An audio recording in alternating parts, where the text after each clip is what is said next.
What we're going to do in this video is take a look at how we can add some text to an image in a very non-obtrusive, elegant way. This works great for event templates to where you don't want to cover the people in the event up, but you do want to get some text in there. So what I'm going to do here is let's move my layers palette out a little bit, and we're going to work on the right-hand side of this photo. I'm going to start off by grabbing the shape tool, and it's right under the type tool over here in the toolbox. It's called the rectangle tool. I'm going to select that one. I'm going to set my foreground color to white, and then up here in the options bar, I'm going to choose the leftmost icon.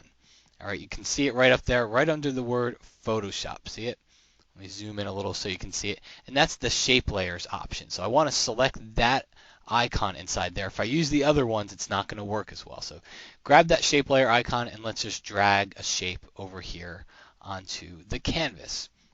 If you don't get it right the first time, you can just move it around. Hold down your spacebar key and notice I can move it around all around the image here. So I'm going to put it right about here. Let go here. Let's move my layers palette over.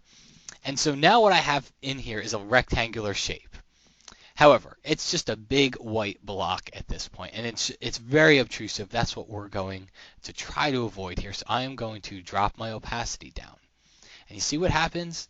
See how we start to get this kind of like a back screened effect?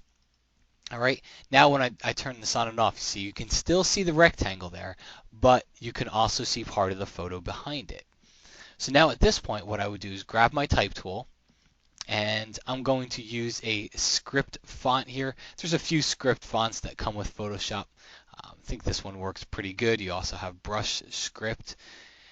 And let's go ahead and say, on this day, I take you to be my wife. Thank you, etc., etc., etc., etc. All right.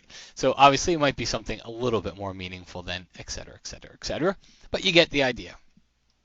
And now what I would do is take my move tool and move this text into place here, maybe position it right over the center. And at this point, it's really just a personal preference. First of all, what color do you want your text to be? You can see here, I can make mine white, or I can make it black.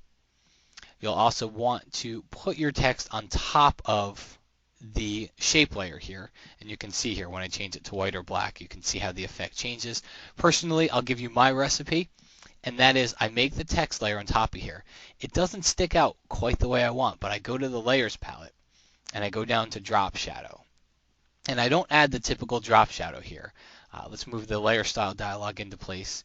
I don't add the typical drop shadow. What I do is I take down the size setting, and see how it takes the soft drop shadow and makes it very harsh? And then I just knock my distance setting down here until it's right up inside with the text. Just a 1 pixel distance setting, and then I drop my opacity down. And what that does, as you can see here, it puts a little bit of an outline around one side of the text here, and it makes it a lot easier to read. Let's take a look. This is before, and that's after. It's a small change, but it really helps out. Click OK, and now you have yourself a very nice template that you can reuse for different photos or just add some different text on here. The whole key is you add any type of a shape. All right, you start off with your photo, add a shape layer to it. It can be any shape. If you look over here in the toolbox, you'll see not only do we have the rectangles, but we have a rounded rectangle, ellipse tool, polygon, so it can be any shape. You place that shape, just draw it onto your canvas here, and then click on that shape layer and drop your opacity down. And by doing that, you're going to give yourself a way to add some text on the photo, and it's going to look a heck of a lot better than if I just did that. All right, that's what it looks like without the shape. When I put the shape in there, it kind of gives a place for it. It gives a place for your eye to go.